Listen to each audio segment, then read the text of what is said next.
Welcome into our new Jump studio, Kevin Love. It's a little bit different than what we usually have, but we got to make do in quarantine. And I've just been dying to ask, what has it been like for NBA players during this shutdown? It's been different. As I mentioned to you before we came on, like even being on here and having to interact with family and friends and teammates and coworkers, like this is just different. I feel like this will, in many ways, change life as we know it forever. But I've just been, for me, just taking put my mind at ease, staying uh, off the news as much as I can, taking breaks every day while still being up to date with what's going on.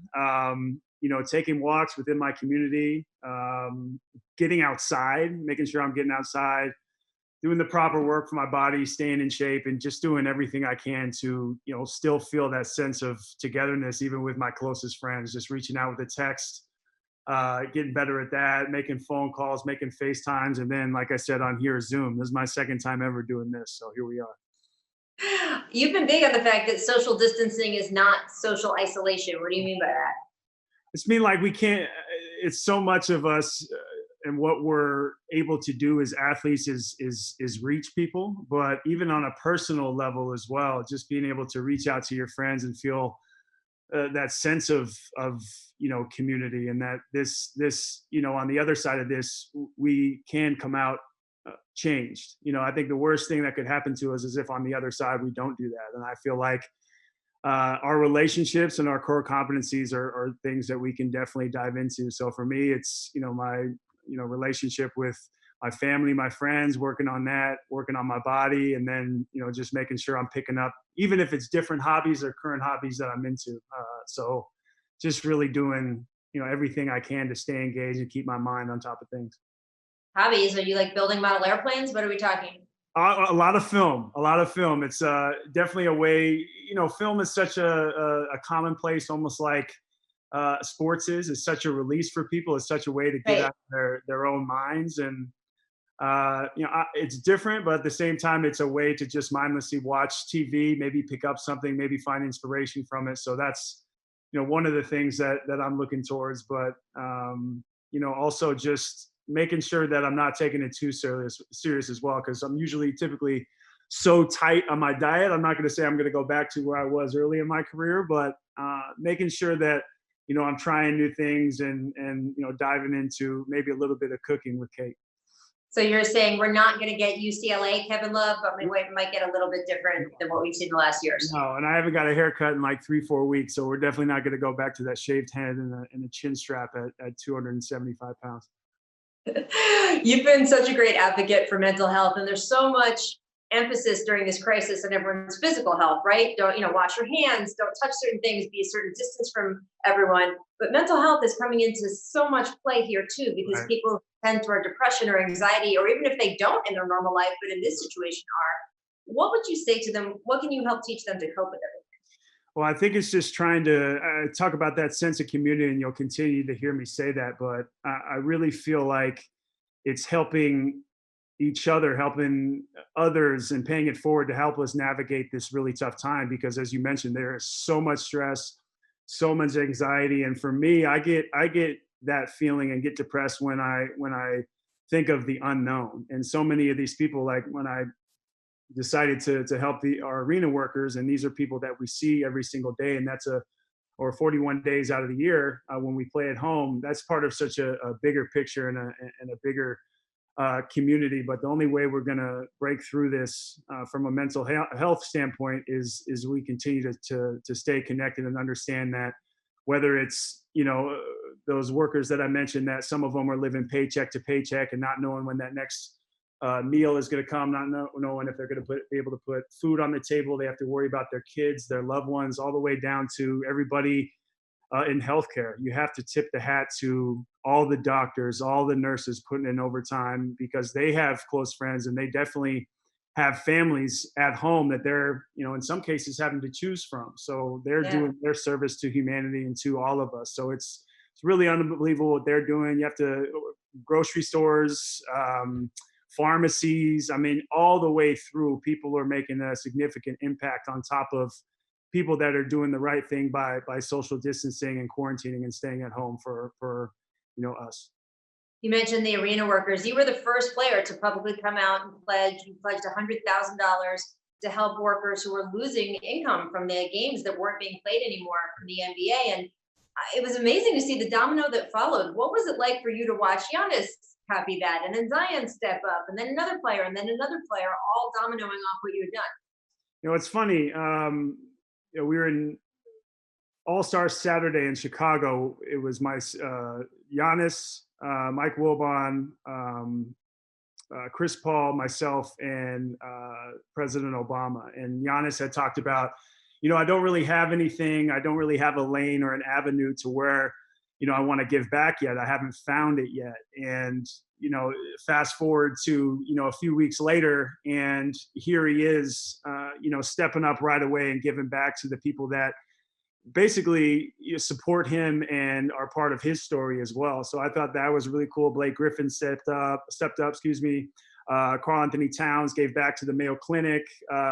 Devin Booker, various number of teams stepped up, helped their arena workers, helped their communities. Steph and Aisha Curry donating meals. And then you kind of saw it across a number of other sports as well. But the NBA, was the first to make a big play in postponing the season, or a big call in postponing the season, but also were the first to really move and act as far as, their communities and the people who, are close and mean a lot to them.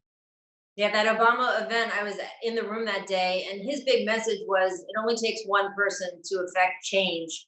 Has that resonated with you? Have you thought about that afternoon as you've gone through this crisis now? Absolutely. I mean, just seeing what Chris Paul does. I'm kind of in the sweet spot between those two guys, because Chris has been so great for so long and has made his impact on every community he's played in. And then you have Giannis, who's just figuring it out. And then myself, telling my story with what I've dealt with my entire life in terms of mental health, and finding how I'm going to try and elicit change and navigate the world of mental health and affect people. It's interesting to see where people are at and finding their lane. So that's what I would stress to everyone is it doesn't matter what you do. Like, it could be at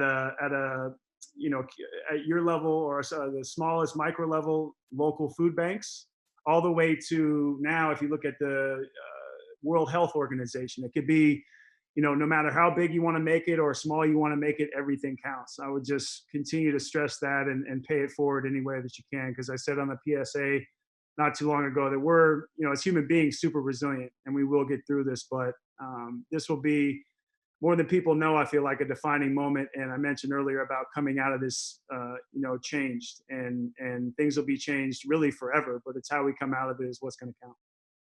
There's reporting now that they are going to postpone the Olympics. What do you think about it? I don't know everything that goes into making a decision like that, but at the same time, I think it's definitely responsible, just knowing all the countries that participate and knowing what's going on now. And it's that fear of the unknown. I think just getting out ahead of it is super smart, because that unknown of what the world is going to look like, and what travel is going to look like, and what the economy is going to look like, and what sports are going to look like, for that matter. That's why I'm sitting here. So it's hard to say what the world is going to look like, and what COVID-19 will look like in July and moving forward. So I think it's just, smart, I believe, to get out ahead of it. And, people are going to be really eager and itching for sports when that time does come. So I guess it'll be, a year postponed, 2021. So, I'll be looking forward to either participating or rooting for the USA in any way that I can.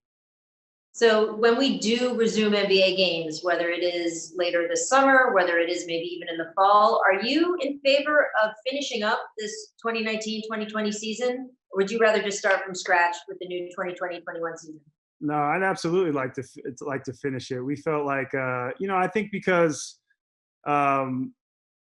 it's tough. There's never a good time for a suspension or having play taken away from you. So I think everyone would be on the same page in finishing this season up, no matter what that means. Whether it's coming back and playing, several games, or playing a portion or a fraction of the games that we were slated to play, and then going into potentially an abbreviated postseason, but finding a way creatively to then finish the season, just because it feels like it's, even a team like the Cavs, the team that's not making the playoffs, it still feels like unfinished business. So I think we'd like to do it not only for us, but also for the fans as well, whether be able to be there firsthand and watch the game, or whether they'll be, sitting at home. I think a lot of people will be excited to have basketball back, as well as the players.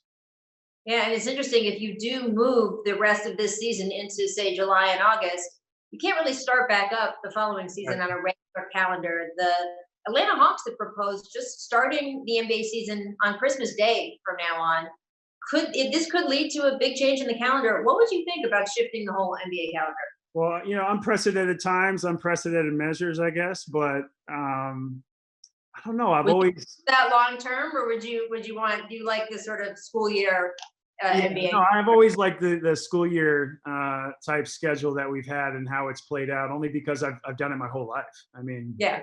if you consider, obviously in high school basketball, college basketball, you start a little bit later, you play less games, but it's just, for 12 straight years, always been the same schedule. So just, I think as athletes and as people, we come accustomed to a routine. I think that's why, people are kind of uneasy right now and feel that energy or frustration or stress. So, for us, I think we'd like to have that routine back. And also, like you said, it's a school year schedule. So we have it the best. We get the summer, but like I said, we don't know what the future is going to hold. It's tough to, look into a crystal ball, or you can't look into a crystal ball and say what's going to happen. But, we feel like, as far as leadership in this league, from all the way up at the top to the players, we have great leadership, and we'll make the right choice and do right by the fans. Whenever they start to talk about resuming, what is it going to take for you to feel comfortable? I'm going out on a basketball court, I'm touching the same ball as the other guys, I'm in a locker room with other guys. Yeah, I'm conflicted about how I feel on how guys are going to, come back. I think there will be a little bit of rustiness, especially with teams that had momentum and that were playing so well together, what that'll look like. But then you have to consider, really fresh legs as well. Guys are going to be able to go at max capacity throughout the entire, postseason and the rest of the season. They'll be fresh. Whereas most of the time and I've seen it when we've gone to late June and gone into the finals 4 straight years, like you're fighting that battle of attrition and little injuries no matter what. So Yeah. no, it would be, will be something that is going to be interesting to see. But I think it's going to take maybe a week, a couple weeks, just to get back into the flow of things and get back into, some semblance of shape and togetherness and just continuity as a team. Because I think, people build, and you hit certain points in the season where in the best case scenario, you're taking, big steps, and then come playoff time, you're, the best where you've been the whole season. So it's I don't know what that's going to look like, but I think the best thing that comes from this in terms of coming back is that guys are going to be really eager and itching to play, and just being on social media and social platforms, it's the fan interaction and seeing how people are interacting at home and in self-isolation or distancing is, we're getting even closer to the fans than we had been before, which is, pretty cool.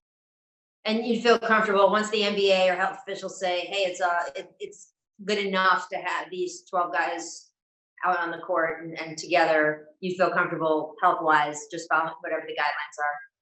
I think so. So long as we follow the guidelines. I know that nobody at the league and nobody, at the Cavs or any team for that matter is going to put us in a compromising position, especially when it comes to our health.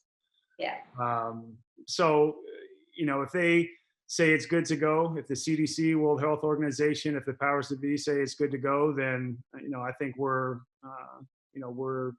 excited and happy to be back. But we just don't know what that'll look like, whether it'll be in front of fans, whether it'll be in front of media, what it'll look like. But, I think guys are very excited to get back there, on the floor after being, tucked away and at our homes for we don't know how long. I interviewed Adam Silver, and one of the ideas he floated was a charity game, Right. to sort of take everybody's attention and lift their spirits in this time. But he even said while he was floating it, he said, well, we'd have to figure out, do you quarantine everyone who's participating for 2 weeks and isolate them and have them in a separate location so they can play this game together? There would be a lot that would have to be figured out. But would you be interested in something like that? Of course. I mean, I think, because a lot of guys can't even or aren't going to the gym right now, just because there's so many people navigating that space as well. A lot of gyms shut down. Even our practice facilities are closed. So definitely down to go out there and compete, play some basketball for a good cause. But I think the NBA is doing a great job of just considering and finding creative ways to keep fans engaged, but also do a lot of acts of giving. I mean, there's from the junior NBA at home to us playing in a charity game. Like, it goes to all levels, and even with their PSAs, like you can leverage that and scale it up to however many basketball fans or NBA fans there are in the world that are tuning in at this time, all the way to tens of millions of kids that are going to be paying attention to their favorite players' words, their favorite players' donations, their favorite player just at home playing basketball and interacting with the fans. So I think the NBA is with their new program, they set out a memo about NBA Together. It should be interesting to see what they come up with and how they go about this time for the game. Last question I'll ask you is about the money. I know that NBA players are fortunate to earn really terrific salaries, but there's a difference between a lockout where guys are prepared to save some money and go for a few months without money coming in, and something like this that was a surprise. You mentioned all the Americans facing the same problem. The NBA has guaranteed paychecks for players through the first of the month. They haven't said they're not paying after that, but they haven't been able to say that they definitely are. How much are players talking about that, and how much of a level of concern is there? Well, I think you have to see it from all sides. I mean, I watched the interview the other night that you had with Adam, and he talked about how the average length of a player's career is just a little over 4 years, if I'm not mistaken. So, you take away a year of their career, that accumulates or adds up to, what do you say, 10 years or so? Yeah. So, that's all relative, in the workforce. But I feel like, that could, be tough for a lot of people. But I think we have to look at the bigger picture. I think we have to look at, what's going to be coming down the line for us. But it's just so tough. We don't know if we're going to get paid after the first of the month.